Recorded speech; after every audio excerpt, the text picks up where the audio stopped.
Hi, everybody. This is Addison Shanland at Air Insight with my friends Vinny and Nitin from Saran and Company, India's premier aviation law firm. At least that's what they tell me every time we talk. Guys, It's a good to pleasure to see be you. back. Good to see you.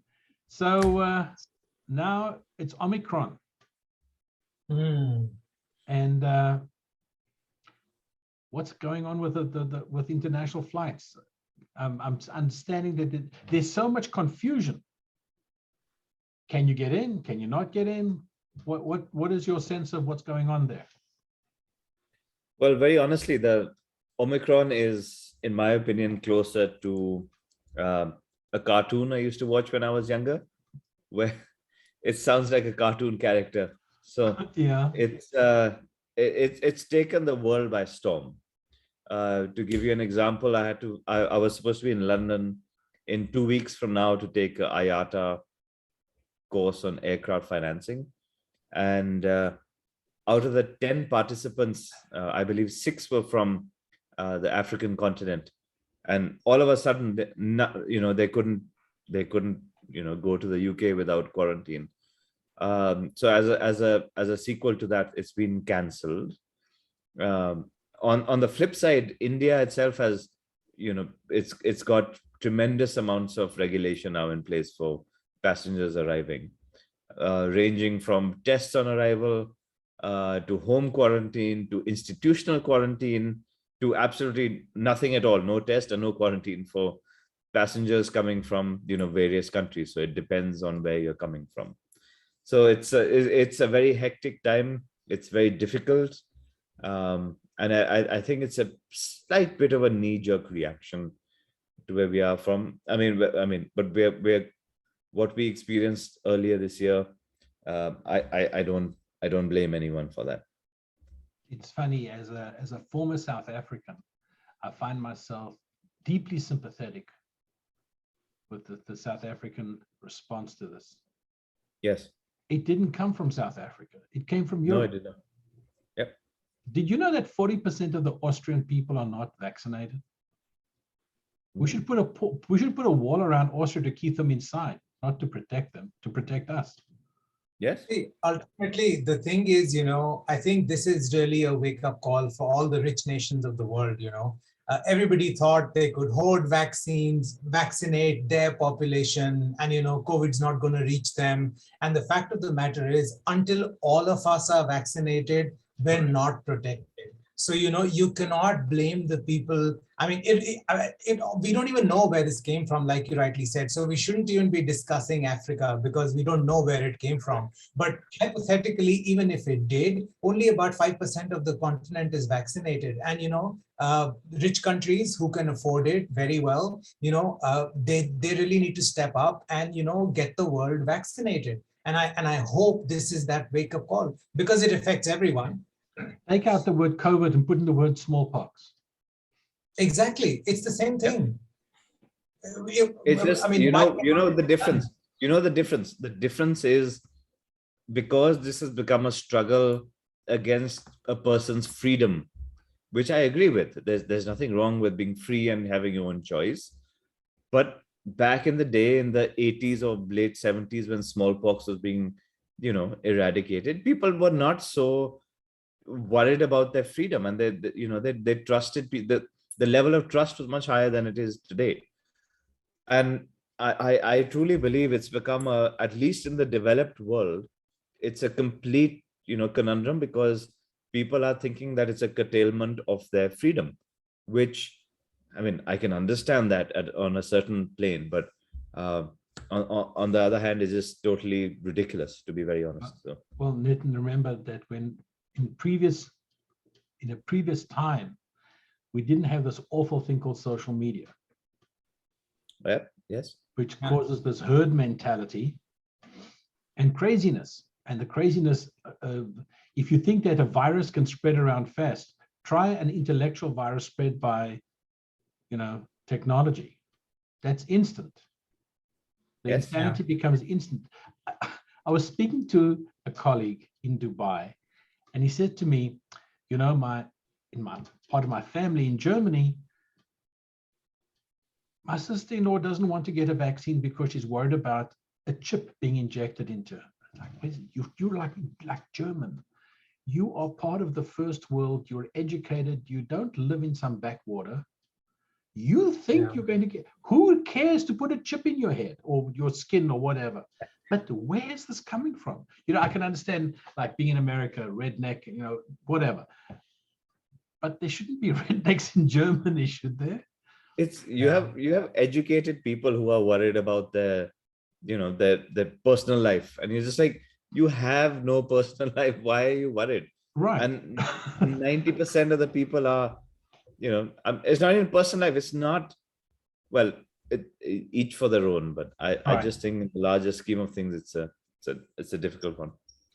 Yeah, anyway. And I mean, just to circle back to like the restrictions that India has put in place. I mean, I don't want to sound cynical, but some of it doesn't make sense to me because, I mean, the United States, for example, you had what 110,000 plus new COVID cases yesterday with multiple confirmed cases of Omicron. And yet, if you were to arrive from the US into India, you would just like literally walk off the plane with no testing, nothing, and as if everything's fine. Don't you require a PCR test to come into India? Well, just the pre-departure, but then if you come from a high-risk country, you would need to test on arrival too. So all of Europe's been put into that bracket, the United Kingdom is, and for some weird reason, the US isn't. So, I mean, it doesn't make any sense to me. Don't you guys like us now? I think we like each other too much. I think that might be a problem because you might be sending over a lot of Omicron, or maybe we send over a lot of Delta to you. It's a new food product. Let me be the blunt one and say this: the US is quite bullish in the way it deals with international relations. No, sure not. We want them on our side. Yeah, I know, understand. I grew up somewhere else. I know this. I know the sense. So if we have to turn a blind eye to COVID, we will. All right. Okay. Enough of this COVID craziness. But I think I'm on the same page as you, Nitin. It's knee-jerk overreaction. Calm down, everybody. Calm down. Let's talk about something exciting. Jet. Is it true? Is it going to emerge?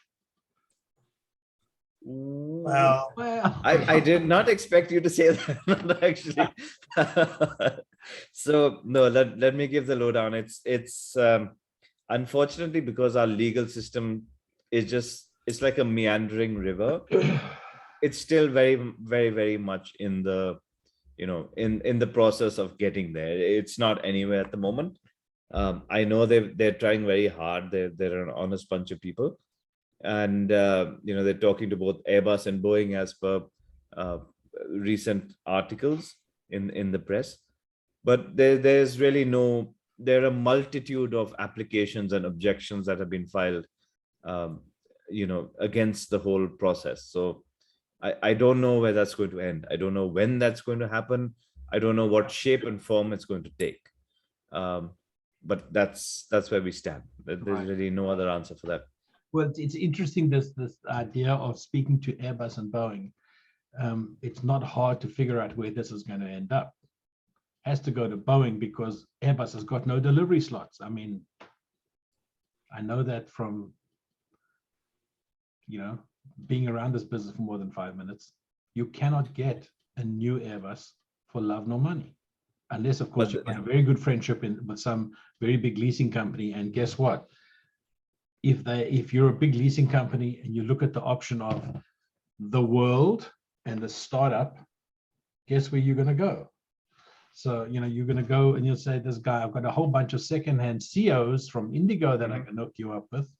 But the guys at New Jet, for want of a better word, better name, probably don't want that. So it's almost certainly going to be a MAX. Possibly, yes. Yeah. Possibly, yes. Well, I've learned to never say never in this industry. So right. Whoever gets a sweeter deal, to be honest. Right. Those CEOs you're talking about, no one wants them, so they may even be thrown away at really sweet deals for the first couple of years. So right.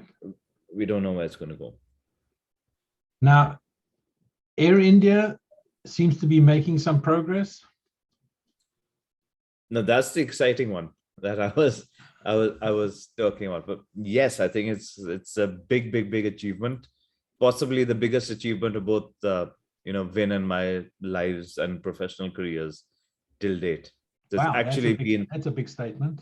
It is. It's actually been sold, and the government is very serious. I mean, to the point that they've come out with a tender to remove all the Air India, signage, etc., from various hangars and maintenance organizations. So a big move. That's amazing. Yeah, I guess this is a really long sort of project which the Tata Group have obviously undertaken, knowingly realizing that they would probably be putting in a lot of money, time, effort, and they're very passionate about their aviation business in order to align their 4 airlines now into and make some sense out of it. So it remains to be seen what combination they will end up with. It might be a full service airline and a low cost airline, which entails Vistara and Air India, and then Air India Express and Air Asia India. But then it's all conjecture. It's only the Tatas who know what's going to happen. So yeah, but it's a long-term project. Only one Tata who knows. Oh no, I'm sure the couple of people the close-knit people on the top know. But what I also wanted to point out was that irrespective, this is we're in for the long run. And 2, somebody's asking me, oh well, what changes at the day they take over? And I said, well, nothing, because it takes. Honestly, it'll take a long time for them to be able to change the culture, the product, the service, the attitude. Years of decay cannot be fixed when you sign a share purchase agreement or when you take over an organization. It takes leadership. I think that's a fascinating idea that you just mentioned there, Vinny, because if you think about it, look at the fabulous culture that Vistara has been able to create so quickly, and the following. It's not rare that I see you raving about them when you fly on them, and it's clear. And you're a frequent flyer. You know of what you speak.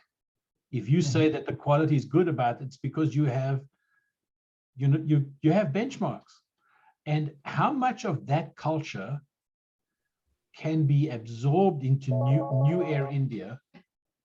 And, how can that be moved? If I may take that one, actually, having flown, fairly often, I think I would go a step ahead. I would say that the Tatas need to aim higher than what Vistara is, to be very honest. They're up against, the Middle East best.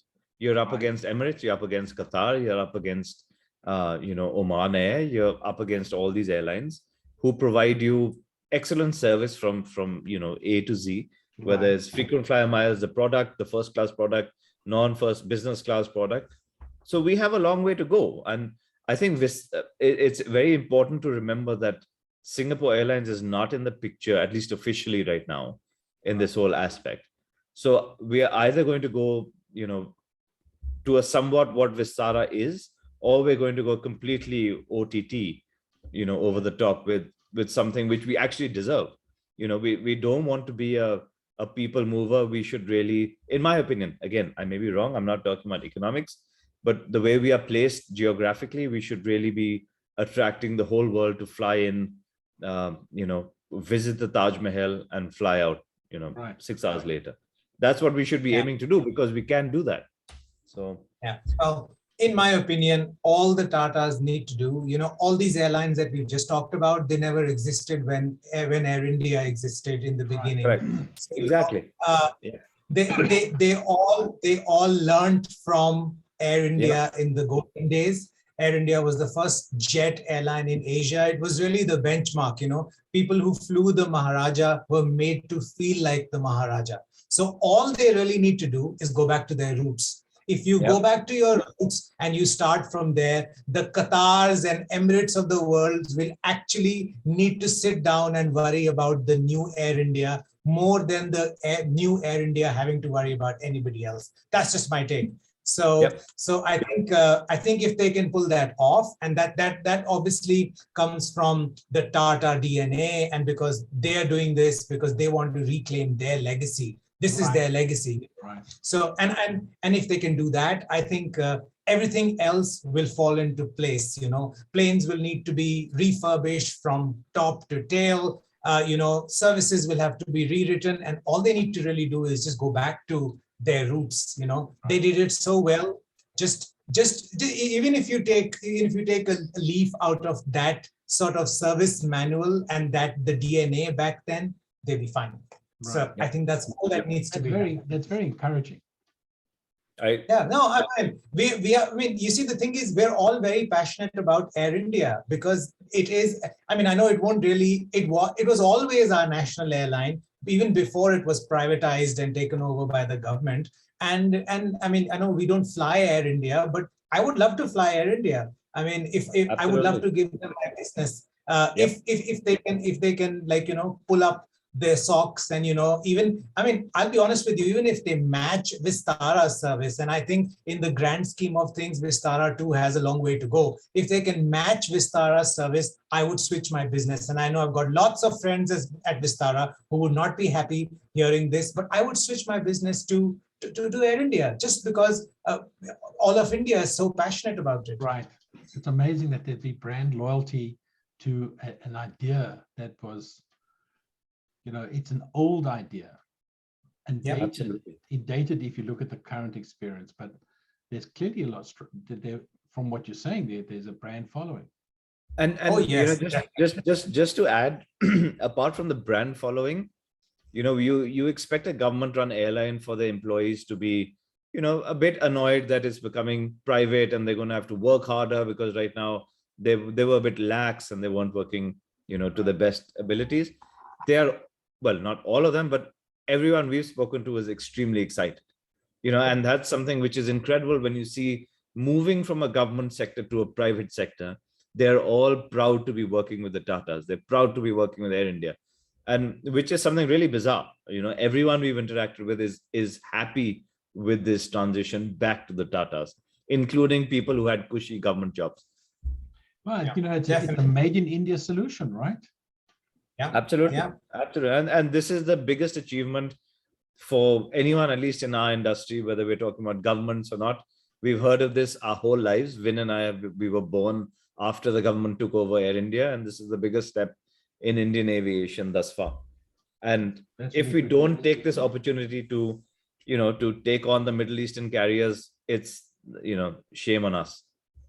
Wow. Yeah, it's fascinating. Yeah. Well, we've had a lot of COVID and a lot of Air India. We had a little bit of Jet, a little bit of Vistara. Anything else going on that's exciting in your part of the world? Well, it's not summer anymore. The weather's nice. Yeah. The weather's nice. I've got 3 air purifiers in my house because I live in possibly the world's most polluted city. So that's exciting. I had to turn the one next to me off because it would have made too much noise for this conversation. Wow. And also Akasa, we have a brand new low-cost airline which is just placed an order for 72 aircraft. I mean to ask about that.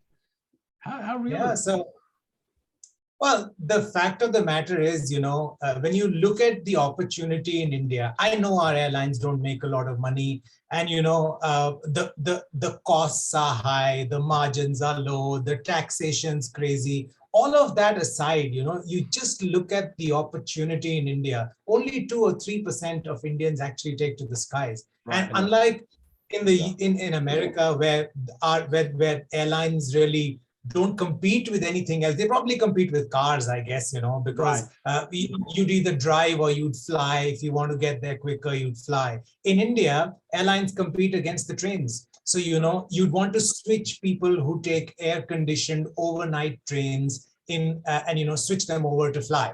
So the opportunity is great. The chaps who are running the airline, I mean, they're people who've got great experience. Vinay was with Delta and then with Jet, and Aditya Ghosh is backing it, and he was CEO at Indigo. So, I mean, they put together a great team, and they seem to know what they're doing, and they're backed by Rakesh Jhunjhunwala, this maverick investor. I mean, I wouldn't even call him maverick. I think that's wrong. One would like to think he knows what he's doing. So yeah, but my observation though, and I mean, I did put this out on Twitter, was 2005, I think it was, when Indigo placed an order, their first order of 100 aircraft. And everybody in the world was so skeptical that, oh, an Indian airline, what are they going to do? So considering that and how the opportunity in India has grown over these last how many ever years, in my mind, the first order for 72 aircraft is fairly small. Either this is going to be followed up with another order very quickly, because the only way they'd be able to take on anybody and have a reasonable sort of standing with regards to pricing in this market is if they'd be able to scale up quickly. So that's what I'm looking forward to see how quickly they scale up. And two things to add from my perspective. I know we've run out of time, but my OCD is wanting to ask the management why 72. Were the two free? Or did you order 70 and you got two free? It is bizarre. Yeah. And number two, I think we are all overestimating Mr. Jhunjhunwala's involvement in this. He's a very smart person who's always said that he's not going to get involved in the management of things. So you can see that his investment is backed by the best brains in the Indian industry thus far.